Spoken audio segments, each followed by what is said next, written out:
چینە سەر باسی ئێران هاوڕێ فاتحی شێخ من وازانم بەشێکی زۆری بینەرانمان چاوەڕێی ئەم لەحزێن کە ئێوە سەبارەت بە دۆخی ئێران وە سەبارەت بەو خرۆشانە شۆڕجێرانی کە لە ئێرانە بەڕێوەیە نەزەری خۆتان بڵێن هەڵسەنگاندنی خۆتان بڵێن و بەو تەجروبە و بەو دیدە وردەوە وردبینەوە کە بۆ دۆخەکە هەتانە بڵێن کە ڕێگای پێشڕەوی ڕێگای بەرەو پێشچوونی ئەم جوڵانەوەی بەکوێیە من وازانم بەشێکی زۆری بەڵام بەر لەوەی بچینە سەرەوەی کە پرسیارەکانم بەم شێوازە مەترحکەم من ئەوەش دەزانم کە بەشێکی زۆری بینەرانمان ڕەنگە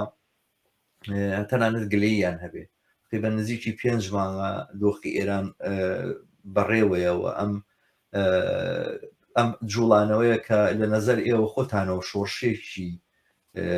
گەورەیە هیچەکە لە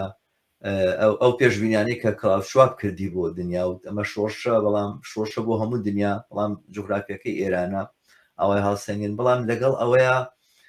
کەمتر نەزەرتان بۆ ڕەئیتان دەربڕیەوە یاخود نووسراوتان نووسیوە لەم بابەتەوە بنەزانم تۆ وەڵامی خۆتە هەیە بەڵام پێم خۆشە بەر لەوەی بچمە سەرەوە کە پرسیاری ورد بکەم لەسەر دۆخی ئێران پێم خۆشە وەڵامی ئەم پرسیارە لە ئێوە بیستم چکە زانم ئەمە پرسیاری بەشی زۆری بینەرانە بەڵە پرسیارەکە بەجێە بەڵام پرسیارێکی بەجێم هەیە بەرامبەر بە مەسەلەیە ئەڵێم بۆ کەسانێک کە منە ناسن پێیان وایە من ئەبێ بە مەقالەی بە مەطلبی دوور و درێژ و بە ئانالیزی دوور و درێژ ئیبرازی وجود و ئیبرازی نەزەری خۆم بکەم بۆچی شعر ئەمرازێک نییە بۆ بەیان من لەوانەیە ئەگەر ئەنەرژی یارمەتیم بدا لەوانەیە لە داهاتوویەکی نزیکە شتێک لەسەر مەسەلەی شعر بنووسم کە پێشینەکەی ئەبمەوە بۆ قەدیمیترین شاعرە کە ماوەتەوە ئەسەرەکەی کە سافۆی یۆنانیە بۆ نیشان بدەم کە شعر لە هەموو سەردەمێکە یەکێک ئامرازەکانی بەیانی عەقیدە و ڕۆحیە و نەزەری ئینسانەکان بووە ممکنە یەکێک بڵێ ئاخر شعرە و نووسراوەیە من ئەڵێم ئەوڵێ من لەم ماوە ڕفات ئیجازەم دە بە ئەوا بڵێم تەوەقوعەکە بەرزترە چاوەڕوانەکە لە ئێوە زۆرترە ئەوە سەر باس مەسەلەکە ئەوەیە من هەرکەس مەسئولە لە قسەی خۆی بەڵام من وایە خوێردبووە ینی کە ئەو هینا بینم واز دەکەم چاوەڕوانەکە لە ئێوە زۆرتر ئەوەی زۆر باشە من زۆر سپاس دەکەم سپاسی ئەوانیش دەکەم ئەو چاوەڕوانیان لە من هەیە بەڵام من 64 ساڵە یەکەم تێکۆشانی سیاسی و حتا ئەدەبیم بە یەکەوە 64 ساڵ بە لەیسە دەست پێ کردو ئەمرێکی درێژە ئەم ڕەشەمەڵوانە تەمەن درێژی سپاس دەکەم لەم 64 ساڵە من هەم تێکۆشانی سیاسیم یعنی هەم ئەکتیڤیستێکی سیاسی بووم هەم ئەکتیڤیستێکی ئەدەبی بووم هەردوو کاراکتەرەکەیم بووە ئێستا ئەمە چەند ساڵێکە بەشی ئاکتیڤیزمی سیاسیەکەم بە بۆنەی وەزیەتی تەمەن و ئەنرژی و ئەوانەوە کەم بووتەوە ئاکتیڤیستە ئەدەبیەکەم کە طبعاً هیچ وەخت من تعتیلم نەکردو بەڵام ئێستا لەوانەیە فریکوێنسیەکەی یعنی هینەکەی زیاتر بوو بێ بەرهەمەکانی بەڵام من لەم بەینا لە فەیسبووکی خۆم شعرێکی خۆم دانا بە ناوی دنیای ئارەزوویەم شعرێکی فارسیە 35 ساڵ بەر لەیسە من ئەو شعرم وتووە وابزانم ئەو وەختە تۆ جوانێک بووی هاتیتە مەقڕی مالومە ئەو وەختە من لە مەقڕی مالومە سەرپرستی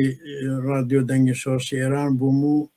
ئەو شعرم هی ئەو وەختەیە و هەرە وەختە تەبان شعرەکە لە ئەوروپاش چاپکراوە و من حتا ڕسمێکی چاپکراوە کۆنەکەی ئەوروپاش مەردانەوە لەسەر فەیسبووکەم من لەوێ طبعاً باسی دنیای ئارەزوی خۆم کردووە ئەو جۆرە کە من دنیامە بینی و زۆرێک لە هاوسەنگەرەکانی من هەروایان ئەبینی بەڵام لە ئاخری و شێرا وتومە لە وەڵۆ ئاوا دەسم پێ کردو بنشین تا باتۆ بگویم ئەس دنیای ئارەزویم بەڵام لە ئاخرا وتمە بگذار باز هەم باتوو بگویم ئە دنیا ئارزێ یعنی ئەمە تەواو نابێ ڕاست یعنی منزوم وایە ئێستاش کە من ئەم ماوەیە زۆرتر شێعرەکانم داناوە بازێک لە شێعرەکانم بە بڕای من ئەکرێ کەسێک بیخوێنێتەوە وەکو مانیفستێک چاوی لێ بکە وەکو مەطلبێکی ئانالیزی چاوی لێ بکە مەسەڵەن شێعرێکی هەم بە کوردیان بە فارسی شێعرێکی فارسیم هەیە بە ناوی تەرهی یەک منداڵ باسی کرێکار و کۆمونیزمە کاڵێ پێشنیاریەوەکەم منداڵێک دروست بکرێ بە بۆنەی ئەم شۆڕشەکە لە ئێران هەیە و بە بۆنەی موقعیتێک کە کرێکار و کۆمونیزم لە شۆڕشی ئەلعانی ئێرانە هەیە منداڵێک دروست بکرێ وەکو منداڵی مەسەڵەن نۆبێل یا منداڵی وەرزشی بەڵام نەک لە تەڵاو لە ئاڵتون و لە زێو یا بەڵکو لە پۆڵا منداڵێک دروست بکرێ لەلایەکی بنووسرە کاریگەر لەلایەکی بنووسرە کۆمونیزم ئەمە شێعرە بەڵە شێعرە بەڵام فۆرمێکی جوانترە لەوە کە من ئەم شتم بهێنایە بە شێوەی پەخشان و بە شێوەی نەسر بنووسایە منزوم وایە من هەردووکیانم هەیە من هەم توانای ئەوم هەیە کەشتی تەحلیلی بنووسم هەم توانای ئەوم هەیە کە شێعرێک بنووسم کە ناوەڕۆکەکەی ئانالیزە بەڵام فۆرمەکەی فۆرمی شێعرە یعنی خۆ بێ یاگلەی بێ یا هەرچی بێت لە من عینی ئەوە خەولی مەشهور بە عینی ئەو سکە سەیم کۆین تەحویلیە دەمواڵم باشە ئێوە بۆ زەحمەت بە خۆتان نادەن سەرنجی شێعر بدەن شێعر شتێکی مهمە بەرحاڵ بەڵام من بە هەر حاڵ ئێستا کە ئیمڕۆ هاتووم معناوە بۆیە هاتووم کە ئەگەر قەرزدارێکم قەرزەکانم بدەمەوە لەمە دوا تەبان چ بە نووسین چ بە مقابلەی تەلەڤیزیۆنی ئەمانە هەوڵەدەم ئەو شتانەی کە لەبارەی دنیاوە لەبارەی شەڕی ئۆکراین و لەبارەی انقلابی ئێران و بەنەزەر مگایە لەبارەی تەجربەی انقلابی 54 ساڵەوە پێشەوە کە خۆم تیا بەشدار بووم ئەو باسانە بکەم ئمڕۆژ طبعاً سەرەتایەکی ئەو بەحسەکەن بەیەکەوە هاوڕێ فاتح من پێم خۆشە زۆرتر لەسەر ئەم خاڵە قسە بکەین ئەوەی کە لە بەرچاوە ئەوەی کە ئەبینرێت بەشێک لە هاوڕێیانی کۆمونیستوانە زۆر دڵخۆشن ینی نەک دڵخۆشن هەموو دڵخۆشین هەموو ئیتر شۆڕش و خرۆشانی شۆڕش جێڕانە جەژنی چەساوەکانە جژنی ئێمە کە چلو ئەوەنە ساڵێت چاوەڕێ ئەم ڕۆژاکەینەوەوانە لە عێراق لە ئێرانبی بۆ ئێمە فەرق ناکە ئەمەی کە دێوەزمەی کە لە ئێرانە دروست بوو سێبەری ڕەشی بەسەر هەموو ڕۆژهەڵاتی ناوەڕاستە زاڵ کردوەوە ئێمە حەقمانە جەژن بجێڕین دڵخۆش بین بەڵام خۆشخەیاڵ نا من وا ئەبینم کە بەشێکی زۆر لە نەک بەشێکی زۆر ینی با بڵین بەشێکی هاوڕێیانی کۆمونیست لە ئێران خۆشخەیاڵن بەم ئەمە نەزەری شخصی خۆمە خۆشخەیاڵن بەمێک کە لە ئێران ڕوو ئەدا خۆشخەیاڵن بەو معنایی کە ئەدێ ئەم شۆشە بۆی کوێچە هەرێ بێتە جیرفانی ئێمەوە ئەم شۆشە بۆ کوێچە هەرەبێ ئێمە هەرێ کارگەر سوودی لێ بینە ئەم شۆشە بۆ کوێچە هەر سەرنجام ئەگەر هەدەفێک بەدیبێنێ ئەوانە لە قازانج و بەژەوەندی خەڵکا بێ بەڵام ئێمە لە ڕۆژگارێکە ئەژین کە قەیرانی هەمەلایەنی سەرمایهداری سەرمایهدارانی دڕ و دڕندەتر کردووە و هیچ لەمپەرێک بۆ پەلامار و هەڵپەی ئەوان بۆ خۆهێشتنەوە و خۆزاڵکردنەوە ئەوانە بوونی نەماوە و ئێمە ئەنوا وەشکەڵ کاریکاتۆرە بینین لە ئەمریکاوە بۆ بەریتانیا کە سیاسەکان بوون بە کاریکاتۆر وە نمونەی وابینین لە سیاسی ئەوانە کە جاران زۆر سیر و عجایب بوو لە دنیا ببینین و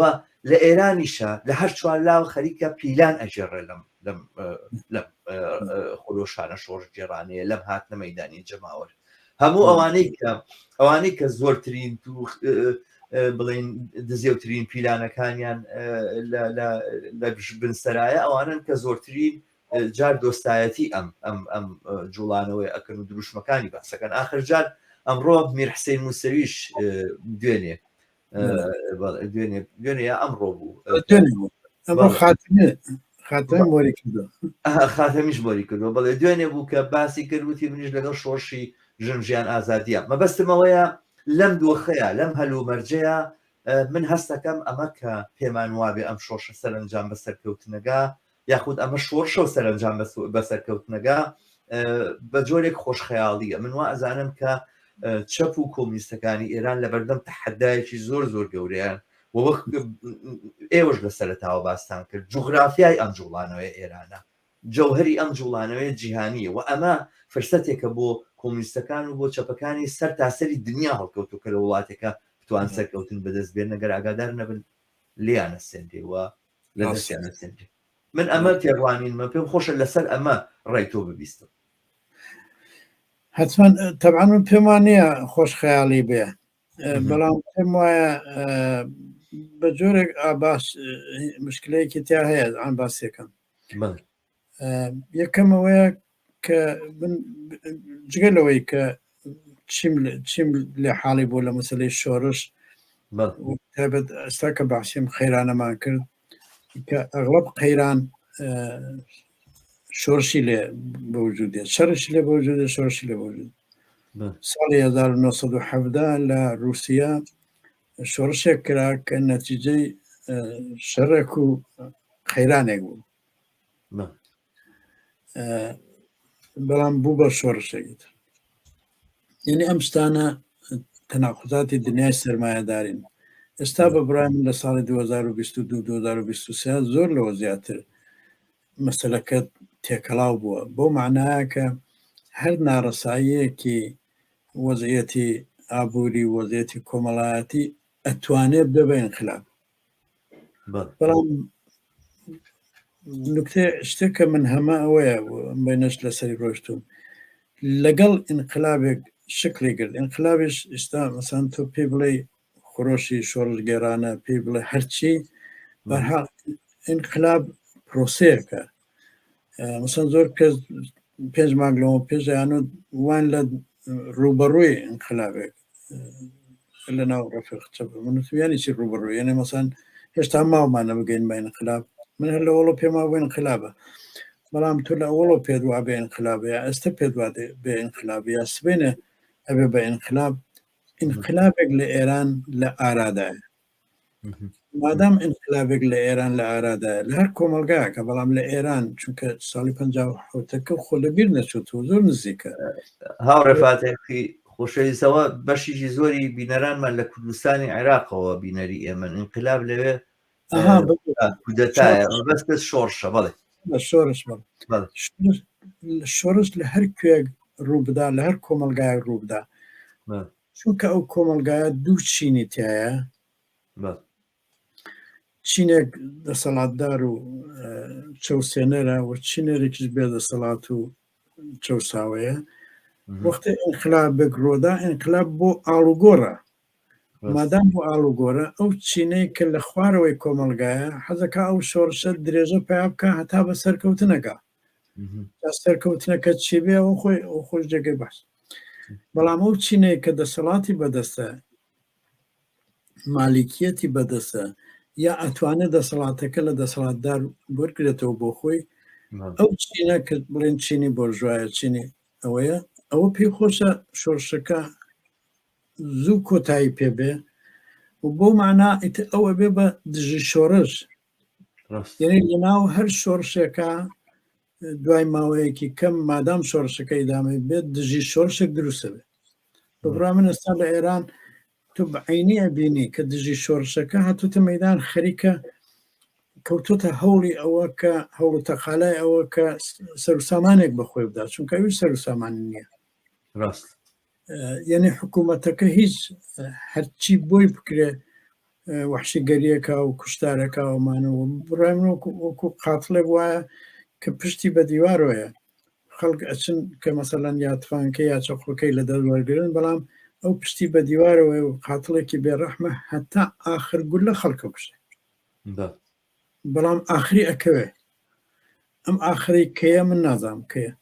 بەڵام بزانم جارێ ئیسە نییە تۆزێک تۆ لە کێشە بەڵام مەسلەی مهمەوەیە و بڕای من بەشێکی زۆر لە کۆمۆنیستەکان کە منیان ناسم ئەمە بەیان ناکەن، یعنی بە ڕۆشنی ئەمە بەیان ناکەن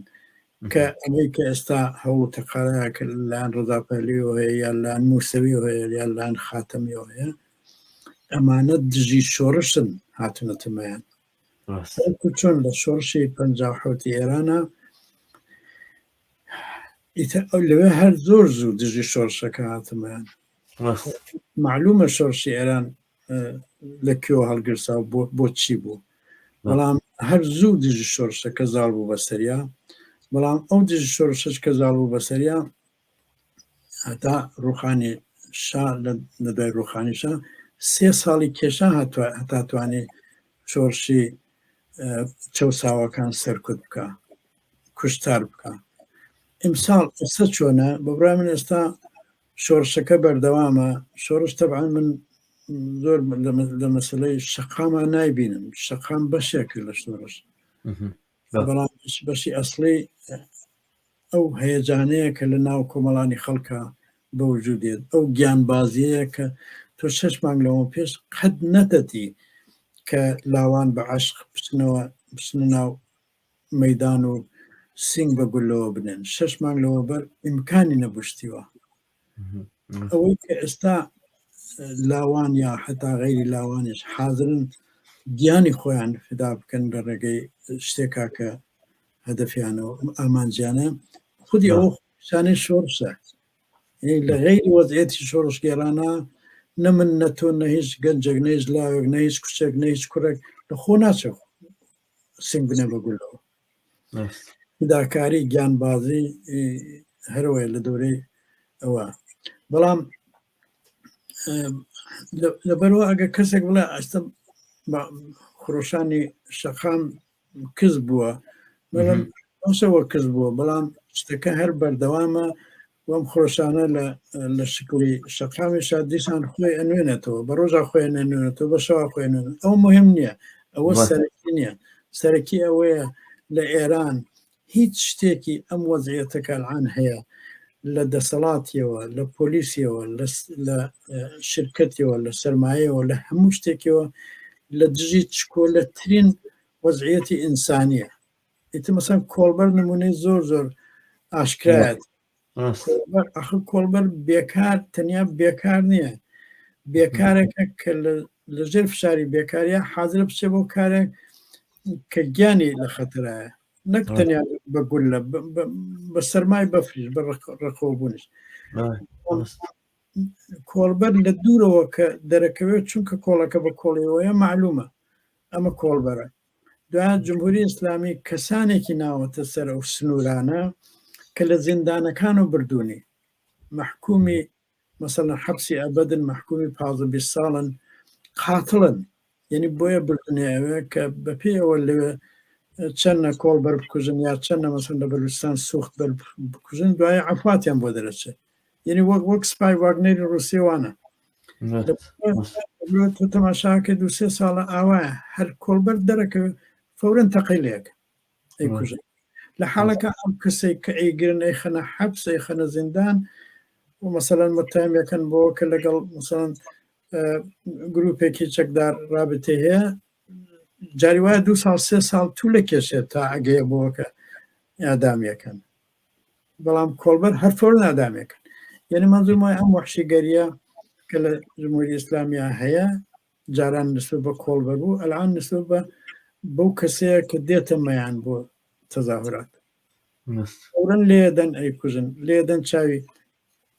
عەزیەتەکەن، چۆنەکەن چێکن. ئەمە معلومە ئەمە شۆڕشە و ئەم شۆڕشە حتمما ناکوژێتەوە تا جمهوری ئیسلامی نەڕوخێنێ.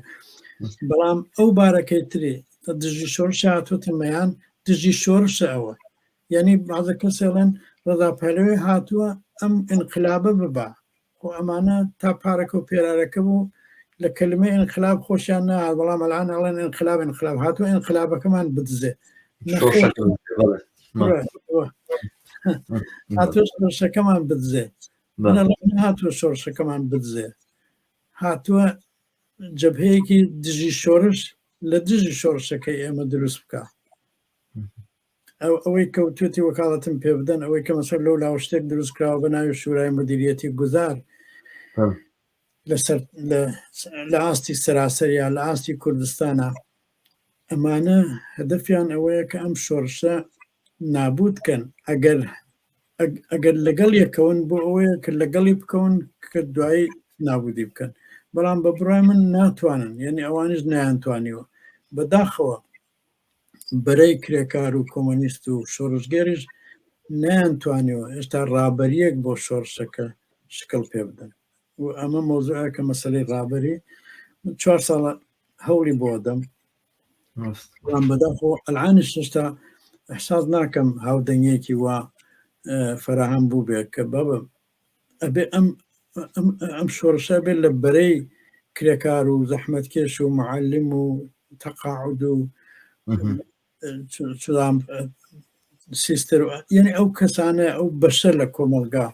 کە بەشی خوارەوەی کۆمەلگان کە بەشی ئەکسەریەتی کۆمەڵ بەشی چەساوی کۆمەلگان ئەوانە ئەبێ ڕابەری بێت لە ناو ئەوانەوە شکل بگرێ من مەبەستمەوە نێ حیزبەکان نەتوانن ڕابەری بکەن حیزبەکان ئەگەر زۆر زۆر زۆر زۆر شۆڕژگەر بن ئەتوانن دیسان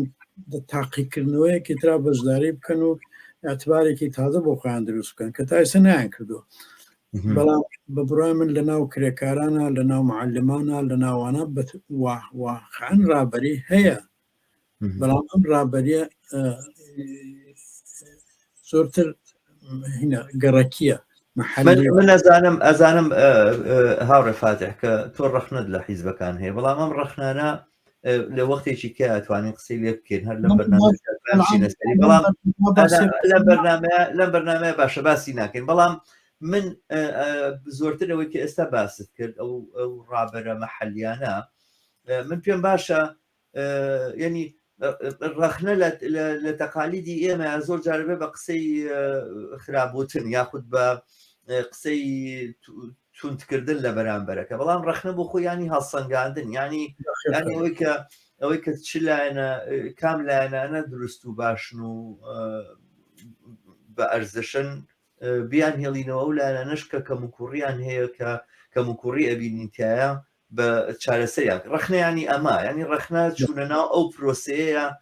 لە پرۆسەی پێشکەوتن و دیالەکتیکی فکرە لەگەڵ واقع ئەمە ئەوەیە کە ئێمە بەڕەخنەیە زانین ئەبە معنایە من وازانم کە ئێستا ڕەخنێکی بەرهەمدارەوەی ڕەخنە لە ڕابەرانی مەحەلی جوڵانەوەی کارگەری بگرین ینی جوڵانەوەی کارگەری ئێران ڕابەرە مەحەلیەکانی چیان کەمترە لە کوڕەکەی حەمەڕەزا شاکو چیان کەمترە لە ئەم تاوانکارەکە ڕئیس وزەرای خومینی بوو لەو ڕۆژانەیە کە گەورەترین تاوانێک کرد ئێستا لە سجنەوە پەیامی لێداوە و باسی شۆڕشی ژنژیان ئازادیەکەوە بە جۆرە لە جۆرەکان من وەکو کەسێکی ئێرانی بەڵام دیارە قسەکەی پەیامێکە کە ئەویش بەشێکی هەبێت لە ڕابەریکردنی کارگەرانێک کە ئەوە چەند ساڵە بە تایبەتی لە دوای 96 ئێوە کە نزیکی 5 ساڵ 6 ساڵە ئەم جوڵانەوە اعتراضی کارگەرانە بەردەوامە لە خراپترین و نالەبارترین بارودۆخە بەرەنگاری ئەم ڕژمە بوونەوە ئەوان چیان کەمترە لەوانە بۆ ئەمانە ڕابەری سەراسەرین بۆ ڕابەری سەراسەری خوا دەرناخن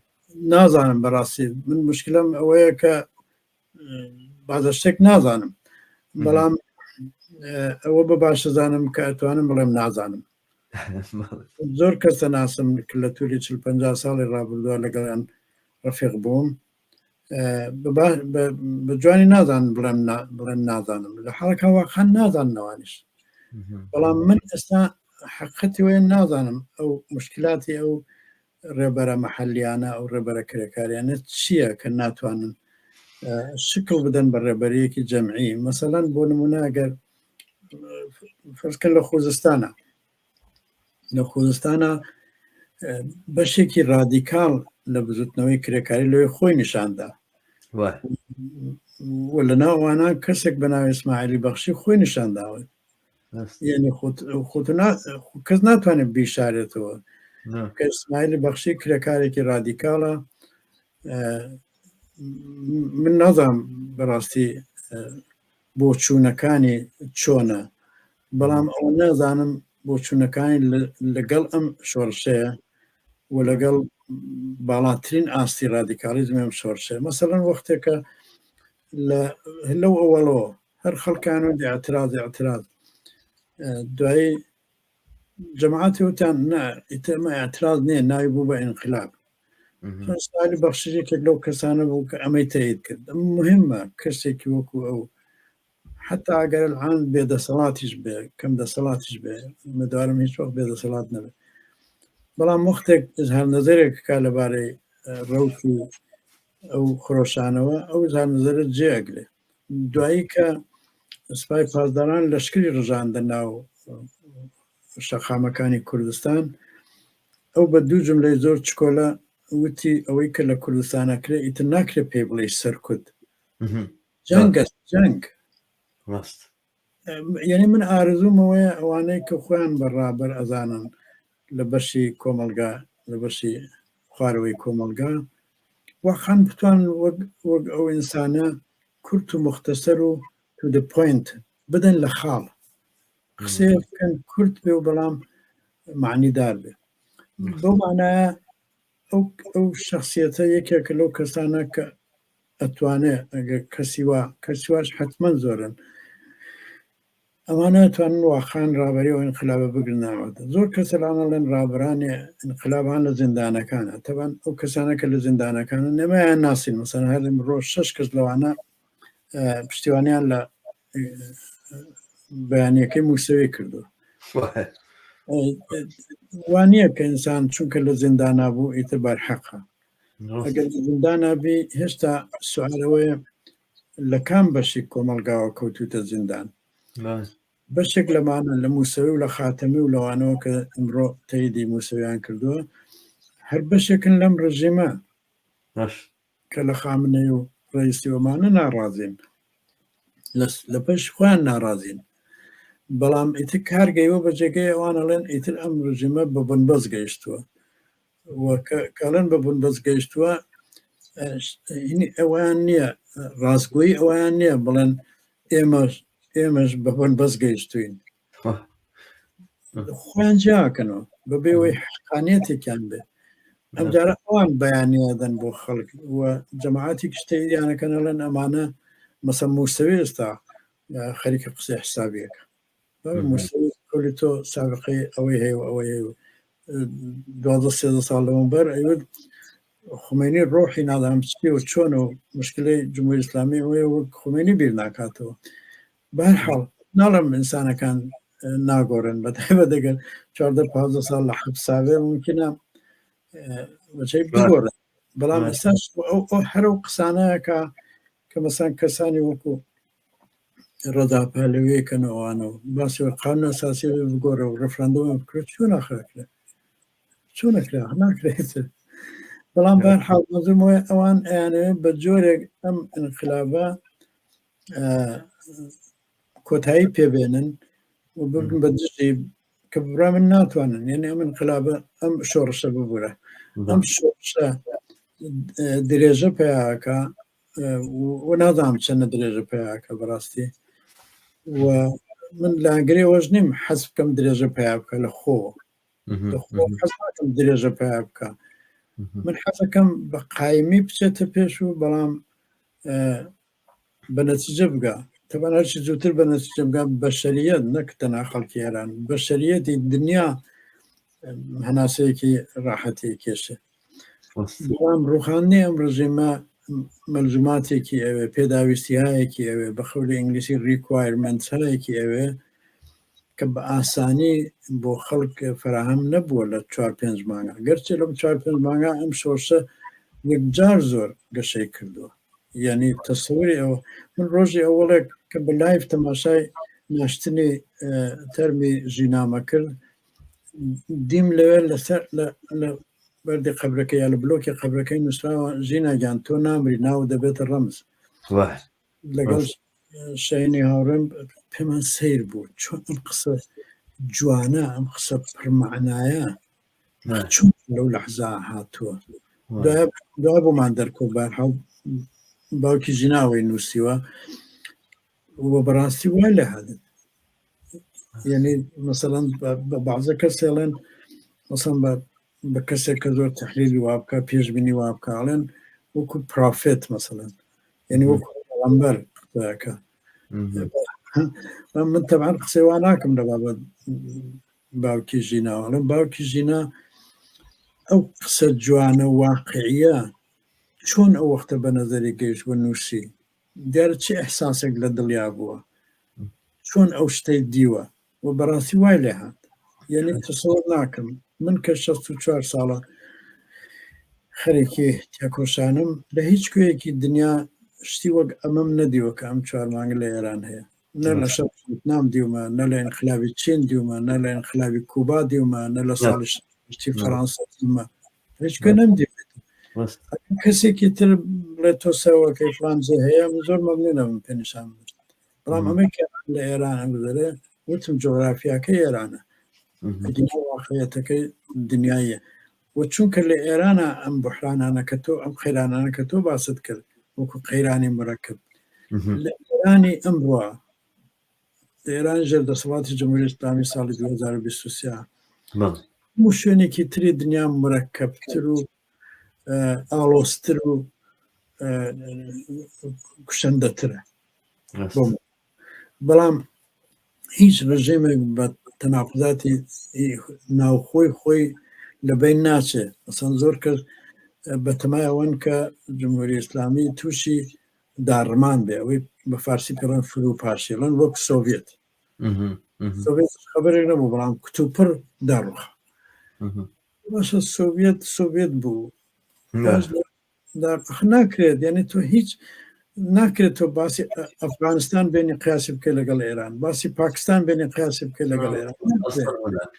ئێران خۆی تاریخێکی بە هەرحاڵ ئاوایە ئەم ڕژێمە بە بڕای من وانە تووشی فروپاشی نابێ ئەم ڕژێمە 20 ساڵی شەوەکو دیوارێکی لێ هاتووە کە خەریکە بڕوخێ بەڵام ئەبێت دەستێکی تێوە بنێت تا بڕوخێ دقیق ئەم دەستەکە قرارە تێوە بنێت تا بڕوخێ ئەم شۆڕشەیە ئێستا هاتووتمانە بەڵام ئەم هەتا ئێستا نزیکە 600 کەس 500 یا 600 نادام دەخێت بەڵام هەرچی بێ زۆر سەدان کەس تا ئێستا قوربانی داوە نزیکە 20,000 کەس گیراوە یعنی ئەم ڕژێمە هەر ئاوا بە شقامە تێپەڕە بە خەڵکە گرێ ئەی خاتەنە چونکە هەر کەس بگرێت دوایاتوانە معاملەی پێوە بکات بەت هە بدەکەی کەسەکان خەڵکی ئەوروپا بنێتە معاملەی گەورەی پێوەکە یعنی ئەم ڕژێماڵەن زیاتر لە 20,000 کەسی گرتو کەستا ئەمڕۆ ڕایانگەیان کە گویا عفاتیان بۆ دەرچووە مەسەن 10,000 کەسێکیان بەرەدەن یعنی نیوەشیان بەڵام ئەوانەیە کە بەریانەدەن ئەبێ چی بکەن و چی بکەن و لە عین حاڵا بێ بنووسن کەیتر تۆ بەمان کردو لەم کاران ناکەن بەستمای ئەم ڕژیمەکەران لە ئێران هەیە یعنی لەباری تەناقوزاتێکەوە کە لەگەڵ یا دەرگیرە لە کۆمەلگا و شۆڕشێکە لە کۆمەلگا هەڵگرساوە لەگەڵ هیچ کۆمەلگایەکی تری ئیمڕۆی کوورێ ئەرز قابلی قیاس نییە لەگەڵ خۆشی 2 ساڵ بەرلێستەوە تا ئێستا قابلی قیاس نیە شتێکی تازەیە بەو معنە ئەگەر تازەیە بەمانای ئەوەیە منێکە لە ساڵی 57 لانیکم لە کوردستانە لە ئاستی ڕابەرایەتیە تێکۆشەر بووم فایدەی نییە بگەڕێمەوە شتەکانی ئەو زمانە بێنم قیاسی بکەم لەگەڵ ئێمڕۆ فایدەی هەیە فقط بڵم تەجربەی ئەو وەختە ئاوا بوو تەجربەیە فایدەی هەیە ئەگینا قیاسکردنی ئێستا لەگەڵ ئەو وەختە بە بڕای من هیچ فایدەیەک نادان لەگەڵ هیچ شتێک قیاس ناکرێت مەسان زۆر مەسان کەسێک لەم بەینا باسێت ئەم شتانە ئێران وەکو ئانتیگۆنەوانە ئەخە ئەنتیگۆنە حکایاتێکە لە 2000 ساڵی لەوە پێشی یونانە تراژێدی ئانتیگۆنە کە سۆفۆکڵ نووسێتی خب لەبارێ ڕووناکبیری و خراپ نیێتەوە تەشبیه بکەی بەڵام ئەو تەشبیه هیچ شتێک حل ناکە هیچ شتێک حل ناکات تازە من ئەگەر واردی ئەو بەحسە بمەتوانم بڵێم نەخێر ئەسڵ وانە چونکە ئانتیگۆنە خۆی ئاخری خۆشی خۆی کوژێ بەڵام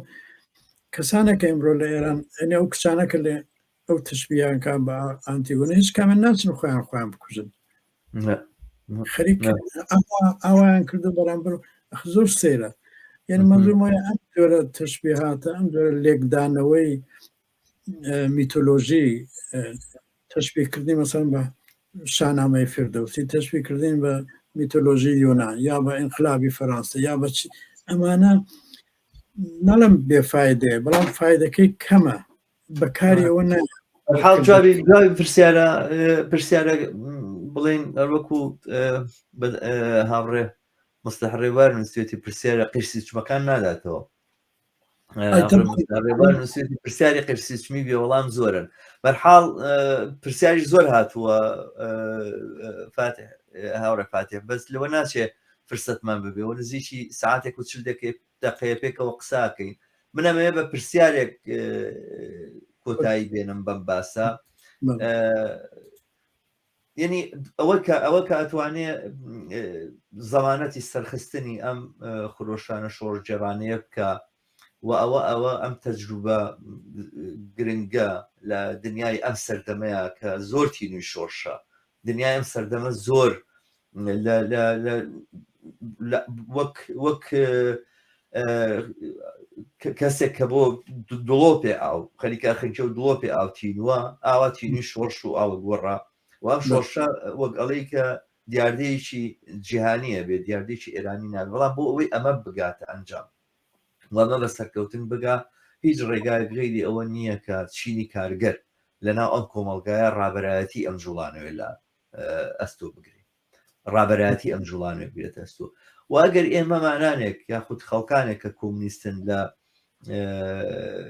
بەشێک خۆیان لە چینی کرێکار دەزانوە بە بەشێک لەم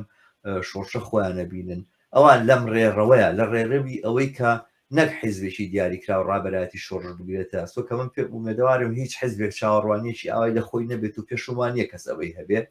بەڵام ئەوەی چینی کارگەر ڕابەرایەتی ئەم شۆڕشە لە ئەستۆ بگرێ ئەم حیزب و گروپە چەپ و کۆمونیستانەیە ئەمە کۆمونیستەکان ئەبێ ئەرکمان چی بێ من یەکشت بە نەزەر مەگا ئەوەیە کۆمونیستەکانی ئێران دەمێکە پرۆسی پارچە پارچە بوونیان دەست پێ کردووە و نەپەساژ بەردەوامە لە هەموو ئەو پارچانەی کە پارچە بوون پارچە تریش ئەبن وان پرۆسەیە هەروە هاتووە و درێژەی بووە من وازانم ئێستا ڕۆژی ئەوەیە کە بۆ ئەوەی کە ئەم ئومێدە بیتەوە بە کارگەر و بۆ کارگەری سابتکە کە بەڵی یەکگرتن واقعیە ڕێکخراوبوون واقعیە ڕابەربوونی کۆمەلگا واقعیە لالیکەم لە خۆتی نیشاندەی کە تۆ وەکو بەشێکی هوشیاری چینی کارگەر خۆت ئەبینی تۆ ڕێکخراو بوون و یەکگرتو بوون و ئەوانە بەرجەستەکەی من وازانم ڕۆژگار ڕۆژی ئەوەیە کە ئەوانەی کە لە دەوری ئازادی یەکسانی حکوومەتی کارگەری ئەتوانن کۆبنەوە دەست بەنە دەستی یەک و لە یەک حیزبا بن دەست بەنە دەستی یەک و یەک ئۆرگانی سیاسی پێک بێنن ئەم حیزبا توانێت بەو ئەندازەیە بەشداری بکات لەم شۆڕشەیە کە چینی کارگەر ئومێدەوار بکەوە چینی کارگەر بێنێتە مەیدان بۆ ڕابەراتی کردنی شۆڕش لەمە زیاتر ناتوانێت بکات بەڵام وا ئەزانم ئەمەش بۆ خۆی ئەرشێکی زۆر زۆر گرنگی ئەم سەردەمەیە بەڵام بەبێ ئەو یەکگرتنەوە بەبێ ئەو ڕێکخراوبوونەوە بەبێ ئەو کۆبوون لە دەوری یەک جارێکی تر پێم وابێ ئەو کارش ناکرێمەی سەر بەڵێ حتمما وایە بە بڕا من ئەگەر مەسەن لە 30 ساڵی ڕابردووە ئەم بزوتنەوەی کۆمونیستیە شۆڕشگەرانەیە کە 10 ساڵ لە شۆڕشی 57 تقریبن تا 10 ساڵ هەر ئاوا یەکگرتو بەردەوام بوو دوایە تووشی ئەم ئەنشقاقاتە بۆ ئێستا بۆ بە 12 بەش نادەم ژمارەکەی لە دەستم دەرچوو ئەگەر مەسەلەن دوو بەشیان یا سێ بەشیان زۆرتر لە یەک نزیک بن بە خەولی تۆ لەسەر ئەو شتانەی کە سانتۆ ئەلان تۆ باست کرد ئازادی و یەکسانی و حکوومەتی کرێکاری ئەگەر لەسەر ئەوانە یا لەسەر بنەماهایەکی ئاوا تەوافقیان بە تەوافقی جددی و ئەمەلی و پراتیکیان بن نەک تەنیا بە قسە وە بتوان بن بە یەک بەبرا من کارێکی زۆر زۆر باش وە هەشن یعنی من پێم وایە حتاڵم باشە چ کارێکی ترتان هەیە لەو مهمتر ئەگەر ئەو کارە بکەن دەبیکەنیتر هیچ کارێکی تر لەوە مهمتر وە لەوە فەوریتر و عاجلانەتر من نبینم بەڵامیتر ئەوە بە ئارزوی ممکنە تۆ فەرقەکە بەڵام بە ئارزوی من نییە هیوادارم شتیوا ڕووبدا بڕای من ئەو خەڵکە حەقیانە بڵێن باشە ئێوە کە بە کرێکاران و بە معلمان و بەوانەڵەن یەکگرتن مهمە یەکگرتن مهمە خۆتان بۆ یەک ناوی پرسیارێکی زۆر زۆر واقعیە بەڵام ئەگەر ئەمە یەکگرتنە ئیدئالیزە بکرێ من ئەوەش بە قازانج نازانم یعنی ئەگەر کەسێک پێوا بێ ئاگە دوو بەش لە کۆمونیستەکان بن بە یەکی ئەمە زۆر هەنگاوێکی زۆر زۆر مهمە منەڵم ئەمە هەنگاوەکە بەڵام صفەتی زۆر زۆر مهم نەخەمە پاڵی بەڵام بەڵام هەنگاوەکە بۆ هەنگاوێکیش مهمە بەڵام زۆر زۆر مهم نادام بەڕاستی شک نابم ئێستا ڕێگە حەلی زۆر زۆر مهم شک نابم جگە لەوە نەبێ کە ڕەهبەرانی مەسەڵەن تۆ باسی چینی کرێکارت کرد بەبڕای من نەتەنیا تیۆری مارکس بەڵکو تەجربەی ئەم 40-50 ساڵش بە ئێمە نیشان داوە کە لە ناو چینی کرێکاریشە بۆچوونی جۆرا جۆر هەیە بۆچوونی سندیکالیستی هەیە کە بە هیچ جۆرێک ناچێتە پایەوە کە شۆڕش سەر بخات ناچێتە پای چی لەکە کرێکاریش بەڵام بۆچوونی بە نظری من لە ئێرانە بۆچوونی کۆمونیستی یا بڵێن بزوتنەوەی کۆمونیستی ناو چینی کرێکار بزوتنەوەیەکی جێکەوتووە کۆمەڵایەتیە اعتباری هەیە احترامی هەیە ڕێکخراوی هەیە لەبەرەوە ئەکرێ چاوەڕوانیەوە بی کە لەم دەورە ئەو بەشە یا بڵێن ئەو ڕێگەی کۆمونیستی ناوچینی کرێکار لە ئێرانە ئەوە بتوانێت ڕێبەری بگرێ بەدەستەوە مەزوشم لە ڕێبەری من ئەوە نییە کە حتمما خۆیان علەنی بکەن چەند کەسەکەن کە علەنین علەنی بوون شتێکی زۆر باشە بەڵام ئیبرازی وجود بە معنای علەنی بوون نییە ئەتوانن ڕێبەریەکە شکل پێ بدەن وەکو شورایەکی ڕێبەری ئێستا زۆر زۆر شت ئەبینە مەسەڵەن شورای مەحەلاتی مەسەڵەن کوردستان شورای مەحەلاتی تاران من نازانم واخان چەنە ئەمە چەنە ڕاستەقینەیە نازانم کە شتەکانیان خوێنمەوە دڵم ئەگەشێتەوە چونکە شتی زۆر خۆش و باشە نووسن ئەگەر شورایەکی ڕێبەری ببێت لەو حەددا استراتێژی شۆڕشەکە بڕێەوە هەنگاو بە هەنگاوبی باتە پێش ئومێد بە خەڵک بدەم و بڵێ ئێمە ئەو ڕێبەریمانە پێک هێناوە و حکوومەتی دوای جمهوری ئیسلامی حکوومەتێکی شوراییە بێ و ئەتوانێت بەرەو سۆسیالیزم بڕۆ ئەتوانێت بەرەو واقعان ئەگەر من داوات لێ یەکەم ئەو پرسیارانەی کە خۆت هەتا یا خەڵکی ترەیە کۆی بکەیتەوە لە بەرنمەیەکان باسیەوە بکەین کە چۆن زۆر کەس ئەلان ئەوە باسەکەن جاخ باش ئەگەر جمهوری ئیسلامیش بڕوخێ خۆ سۆسیالیزم بۆ ئاسانیە لە ئێران ناکرێت جێبەجێ ناکرێت من وەکو کەسێک ناڵم ئیدعا ناکەم قسەکەی من 100% ڕاستە بەڵام ئەتوانم باسێکی وا بکەم کە ڕۆشنی بکەمەوە سۆسیالیزم لە ئێرانی ئیمڕۆ چەندە ئاسان ئەتوانێت جێبەجێ بکرێت بەرابەری چەندە ئاسان ئەتوانێت جێبەجێ بکرێت بەبێ ئەوەی کە تەجربەیەکی خراپی وەکو سۆڤیەت یا مەسەڵەن ئەوەی چین لەبەرچاو بگری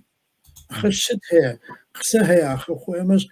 خۆ سەرمان لەبەر خۆرەتاوە سپی نەکردو آخر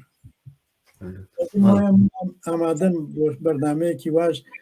ئەسم باسیەوە بکرێ باشە ئەو فەرشکەن فەرزدا جمهوری ئیسلامی ڕۆیشتووە چی بکەین کە من پێڵم شۆڕشی بەردەوام پەرمەنەنت ڕێوەڕوشن بازە کەس پیان وایە ئەمە هی ترۆتسکیە بەڵام هی مارکس ئەمە هی ترۆتسکیش ئەمەی هەیە بەڵام ئەو معنایەکی تری لەیەکە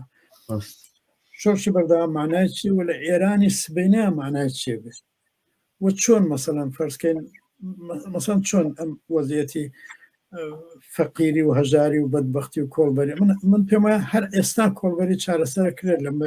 لەو شارە سنووریانەی کوردستان و ئەگەر لەوێ چارەسەر بکرێت بێ بە نمونەیە کە مەسەڵەن لە بەلوچستانیش بکرێت پرۆژەم هەیە بۆ پرۆژەکان پێشنیارم کردو ناکرێت ئێستا لە تەلەڤیزیۆنە باسی بکەم بەڵام مەسەڵەن وایە ئەڵێم تەنیا ڕووخانی جمهوری ئیسلامی نییە تۆ ئەگەر مەسەڵەن بە شێوەیە کۆڵبەری لە شوێنەکە خۆتا چارەسەر بکەین نیشانی ئەوە نیشانی خەڵکە دەیت کە ئەتوانێت شتی گەورەتریش چارەسەر بکەیت بۆ هەموو ئەمانە ئیدەم هەیە پێم وایە دەورەیە کە دەورەی فراوانیە ئەوەی کە پێڵێن ئەباندنس دەورەی فراوانیە دەورەیەکە کە خەڵکێک کە یەکگرتوو بێ و ئەوانە بێ وە دەسەڵاتی شورایی بەدەست بێت دانامێنێ بۆ ئەوەی کە فراوانی بخولقێنێ و برسێتی لە بین با و فەقر لە بین با و خەڵک بە یەکسانی بگەێنێ ئەکرێ ئەوانە من پرۆژەم هەیە بۆ هەموو ئەوانە پرۆژەم هەیە منزمۆشتم هەیە کە چونکە خۆم ئەلعان ئەنەرژی ئەوم نییە من ئەو حیزبانەکە تۆ باست کرد طبعاً من لە کردەوەیان رازینم بەڵام مادام خۆیان لە کردەوەی خۆیان رازین دەستیان خۆش بمانۆ نەبن بەڵام من شتی ترمەیە لە زوانی خۆمەوە قسەکەم یعنی لە بەرنامەی ئیمڕۆژە من قسەی خۆم کردووە لە دوا ڕۆژشا چ بە نووسراوە چ بە ئەوانە قسەی خۆمەکەمێتر وازانم خۆم ئەوەندە تەجربەم هەیە و ئەوەندە چی پێڵێن ئەوەندەی فێر بووم لە ژیانی 64 ساڵی ڕابردوو خۆمە کلێم ڕۆشنە سبەینەگە جمهوری ئیسلامی نەما چۆن کارێکی وا بکەین کە کۆمەلگان نەکەوێتەوە دەست ڕەزا پەهلەوی و چڵا موسەوی و خاتمی و ئەوانە بەڵکو لە دەستکرێکار و کۆمۆنیزمە بێ بۆ ئەوەی کە کۆمەلگایەکی یەکسان دروست یەکسان نا بەڵام کۆمەلگایەکی ڕزگارکراو لە بێبەشی و لە چۆسانەوە لەوانە دروستکە حەزەکەم واخان ئەم قسانە بکەین و چ جێگەیەک لە کاناڵی هیوا باشتر بۆ من بۆ کوچۆن لە ئاخرێ و شێراوتمە بگذار تا باز هەم بات و بگویم ئەو دنیای ئاردن ئەمڕۆ ساعت نوێ قسەمان کردو زیاتر بەڵام هێشتا قسەمان هەیە ڕاست بێگومان وایە پرسیاری زۆرە هاوڕێ فاتیحە بەداخۆ من بێت داوای لێبوردن لە سەررجەم بیرەرانی ئازیز بکەم زۆر سپاسیانەکەم کە بەم کۆمنتانی خۆیان ئەم بەشدارە گەرم و گوڕیان کرد و لیکەکانیان لایخوانەوە بڵاو کردەوە بەڵام وەک دیارە لە ئەلانەکەشە قەولی ئەوم نەدابوو کە لە ڕێگای کۆمنتەوە بواری بەشداریە بە چونکە ئەم زانی کە بەرنامەکە بواری ئەوەی تیان نابێت و زۆر لەوە زیاتر درێژە بێتەوە کە فەرسەتیەوەمان بێ وەڵامی کۆمنتەکان و پرسیارەکانی ئەوە بدەینەوە ئومێدەوارم ڕێگایەک ببێت بۆ ئەوەی کەەوە ئەم دابنێ بە یەکەم بەرنامە باشە زار باشە زۆر باشە زۆر سپاس دەکەم ئەمە دیارێکی زۆر جوانی ئەم 2023 بوو هاوڕێ فاتحی خۆشەویست زۆر سپاس دەکەم زۆر خۆشحاڵ بووم بەم دیدارە و مێدەوارم کە من سپاسی تۆەکەم کە زەحمەتی ئەوەت کێشاوان بوارە بڕەخسێنی زۆر سپاس مێدەوارم لە بەرنامەکانی تراوەک قەولت پێدام ئێستا فرسەت ببێت کە تەواوی ئەو پرسیار و ئەو باسانەی کە لەلایەن هاوڕێیان و لەلایەن بینەران و مەترەحە پێکەوە یاخود بەڕێستان وەڵامی بنەوە و هەوڵ بین ئیتر ئەم بەرنامانە درێژیان بێت زۆر سپاس دەکەم دووبارە حتمما واکەین ئێوارەتان باش ماندوو نەبن هەر بژیت لە هەموو لایەک زۆر سپاس